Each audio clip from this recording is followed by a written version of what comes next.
이번에는 그 생명체들이 환경에 어떻게 적응하고 거기에 따라 어떻게 변하는지를 볼 텐데, 첫 번째 키워드가 이제 빛입니다. 빛. 빛은 뭐 빛의 세기도 있을 거고 빛의 파장도 있을 거고 빛을 받는 시간도 있을 텐데, 하나하나 한번 봅시다. 첫 번째가 빛의 세기입니다.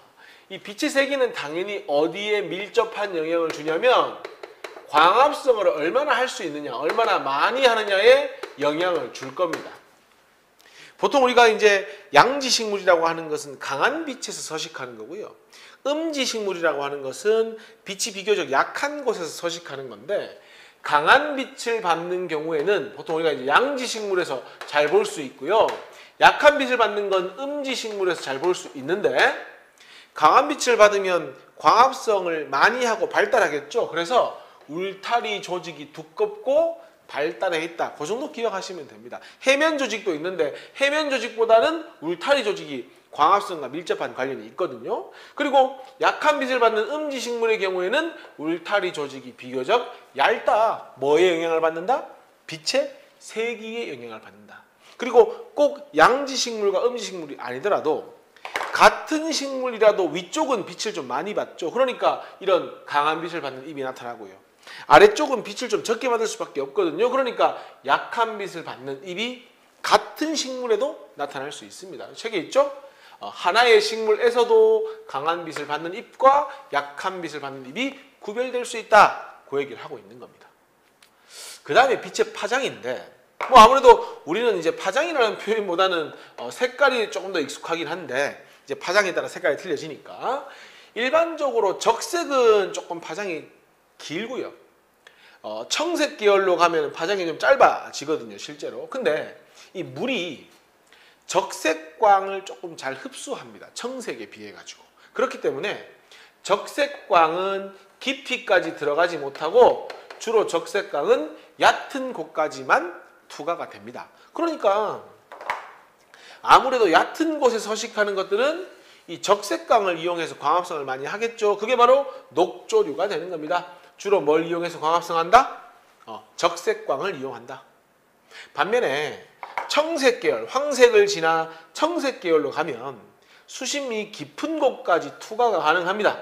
무슨 계열은? 청색 계열은. 그러니까 수십 미 깊은 곳에 가면 주로 청색 계열을 이용한 광합성이 많이 이루어지겠죠. 그걸 우리가 뭐라고 합니까? 홍조류라고 합니다. 주로 청색광을 활용하기 때문에 색깔은 붉은색을 띠는 겁니다. 김이나 우뭇가사리 같은 게 있죠. 그리고 갈조류는 뭡니까? 황색 계열을 이용한 광합성을 하고, 어떤 게 있습니까? 미역과 다시마가 있다. 그러니까 결국 뭐에 따라서?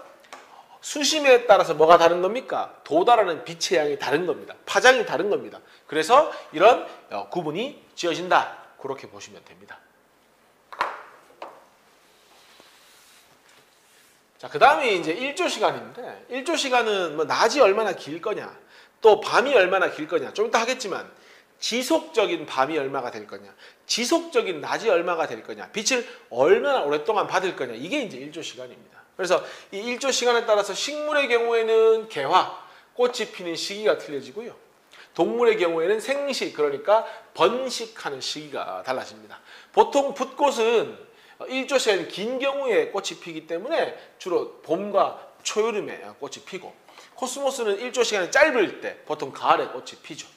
그리고 꾀꼬리나 종달새는 일조 시간이 긴 봄에 번식을 하고요. 송우와 노루는 일조 시간이 짧은 가을이나 이쪽에 이제 번식한다. 이 역시나 뭐와 관계 있다? 빛과 관련이 있다. 이렇게 보시면 되는 겁니다. 자, 연속 문제 한번 풀어봅시다. 왼쪽은 보니까 비생물적 요인이 생물적 요인에게 영향을 주는 기억이 작용이고요. 니은이 뭡니까? 반작용을 이야기하고 있는 것 같고, 이 그림은 양옆, 울타리 조직 발달, 음엽, 울타리 조직이 덜 발달, 기억. 곰팡이는 분해자, 맞아요. 그러니까 당연히 군집, 여러 개체로 이루어진 군집의 구성 요소가 될 수 있죠. 초식동물, 생물적 요인이죠. 생산자, 잎이나 열매를 먹는다. 잎이나 열매도 뭡니까? 이것도 뭡니까? 생물적 요소에 속하는 거 아니겠습니까? 그러니까 니은이 아니라 생물적 요소끼리 영향을 주고받으니까 바로 여기 상호작용에 속하는 겁니다. 답이 안 되고요. 나에서 빛이 양엽과 음엽의 울타리 조직 두 개의 영향을 주는 것은 기억에 해당한다. 이 자체가 빛이 누구한테 영향을 주고 있는 겁니까? 생물적 요인에 영향을 주니까 이 빛이라고 하는 것 자체가 비생물적 요소니까 어디에 속하는 겁니까? 기억에 속한다. 그래서 맞는 말입니다. 답은 기억하고 디귿이 답이 되겠죠. 2번입니다. 이번에는 수심에 따른 해조류 분포죠. 요거는 뭐와 관련 있죠? 주로 수심이 얕은 곳에는 적색광이 도달을 많이 하고 수심이 중간쯤 되면 황색 계열, 저 깊은 곳은 청색 계열이 많이 도달을 하죠. 빛의 파장과 관련이 된다. 그러니까 A는 주로 뭡니까? 녹조류, 요게 뭐죠? 갈조류, C가 김, 우뭇가사리 같은 홍조류가 있죠. 1번 A는 광합성이 주로 뭘 쓴다? 적색광을 쓴다. 수심에 따라 도달하는 빛의 양이 다르다. 적색광은 수심이 얕은 곳까지만 투과된다. C는 바다 깊은 곳에서만 서식하는 것이 아니라 얕은 곳도 서식을 하는데 깊은 곳에 더 많이 서식을 한다 라고 하는 것이 맞죠. 답은 4번이고요. 파장이 짧다는 건 어디로 간다는 겁니까? 청색으로 간다는 거죠. 청색은 어디까지 간다? 깊은 곳까지 갈 수 있다. 답 몇 번입니까? 4번이 답이 되는 겁니다. 3번입니다. 그림은 1조 시간에 따른 식물 피해 개화 여부이다. 보니 여기 색이 좀 바뀌어가 체가가 조금 다른데 어쨌든 낮의 길이가 좀 짧고요. 밤의 길이가 길 때, 즉 암기가 어느 정도 보장이 되어야 꽃이 피는 거거든요. 요거는 낮이 짧을 때, 밤이 길 때니까 바로 단일 식물이 되는 겁니다. 반대로 한계 암기라고 해가지고 암기가 어느 정도 보장이 안 되니 꽃이 피지 않는 거 볼 수가 있죠. 그리고 알아야 되는 게 그냥 암기가 보장돼야 되는 것이 아니고요. 바로 이겁니다. 지속적인 암기가 보장이 돼야 꽃이 필 수 있습니다. 그러니까 중간에 섬광, 빛을 한번 번쩍 주면 지속시간이 깨져버리잖아요. 그러니까 사실상 지속시간 자체가 뭐가 안 됩니까?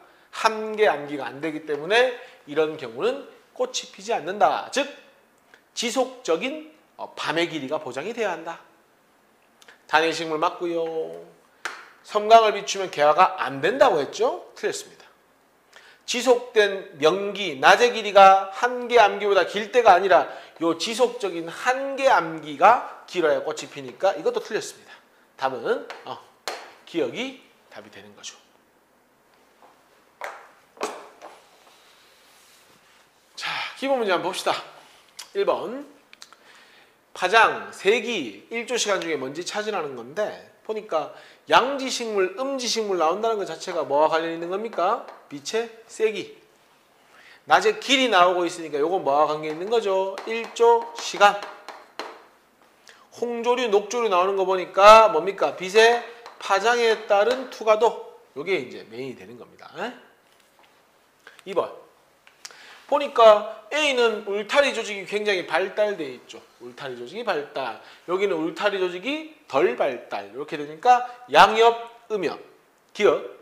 나무의 위쪽은 어떤 빛을 받습니까? 아무래도 상대적으로 강한 빛을 받죠. 그러니까 어디에 속한다? A에 속한다. A와 B 중 울타리 조직이 발달된 건 시각적으로 확인하면 되죠. 누굽니까? A입니다.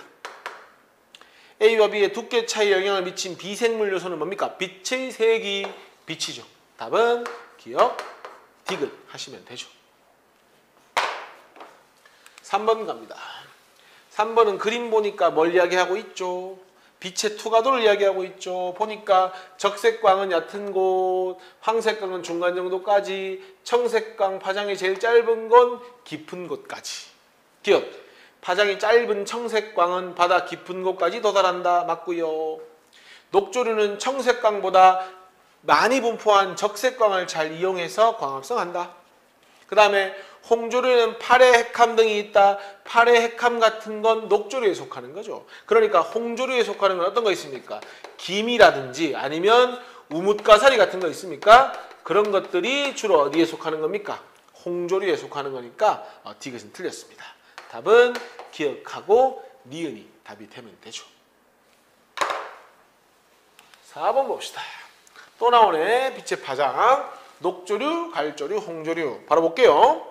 청색광은 적색광에 비해 깊은 바다까지 도달한다. 왜냐? 이 물이요. 적색광은 잘 흡수를 해버리는 거야. 그래서 깊은 곳까지 못 가는 겁니다. 녹조류는 청색광과 적색광을 모두 이용한다. 이거 맞는 얘기입니다. 주로 녹조류들은 적색광을 이용한다고 하지만 수심이 얕은 곳은 적색광, 청색광, 황색광이 다 있죠. 하긴 합니다. 주로 뭘 이용하느냐의 차이입니다. 바다 깊이에 따라 해조류의 분포가 다른 것은 뭐 때문이다? 빛 때문이다. 맞는 이야기니까 답은 기억, 니은, 디귿이 답이 되면 되죠. 5번 문제 보겠습니다. 1조 시간에 따른 A와 B의 개화여부다 이렇게 돼 있고 단일과 장일이 있다라고 돼 있고 장일은 뭐 설명이 돼 있죠. 한개 암기보다 밤이 짧을 때, 낮이 길 때, 단일은 낮이 짧고 밤이 길 때 보겠습니다. 식물 A는 어둠이 짧을 때는 지금 개화를 안 하고 있습니다. 근데 어둠이 길고 낮이 짧으니까 충분히 개화를 하고 있습니다. 그러니까 식물 A는 뭐가 보장이 돼야 되는 겁니까? 지속적인 밤의 길이가 보장이 돼야 꽃이 피고 밤이 길다는 건 낮이 짧다는 거니까 식물 A는 뭐가 됩니까? 단일 식물 이렇게 됩니다. 반면에 식물 B는 한개 암기라고 주어졌잖아요. 밤의 길이가 보장이 안 되니까 꽃이 피는 거죠. 그러니까 이건 낮이 길 때다. 장일 식물이다 이렇게 보는 겁니다. 그러면 꽃이 필지 안 필지 여부는 딱 하나만 보시면 됩니다. 지속적인 밤의 길이가 보장이 되느냐 안 되느냐. A는 지속적인 밤의 길이가 보장이 안 되면 개화를 안 하기 때문에 지금 지속적인 밤의 길이가 보장이 안 되잖아요. 그러니까 꽃이 안 펴야 됩니다. 식물 B는 한개 암기라고 되어 있잖아요.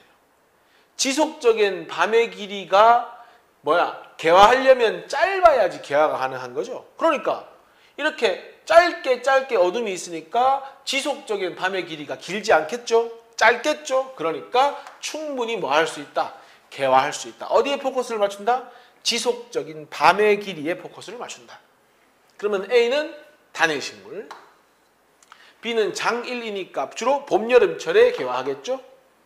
기억과 니은은 모두 개화 안 함이 아니고 A는 개화를 안 하지만 니은은 개화를 한다 해야 되니까 답은 기억이 답이 되는 겁니다.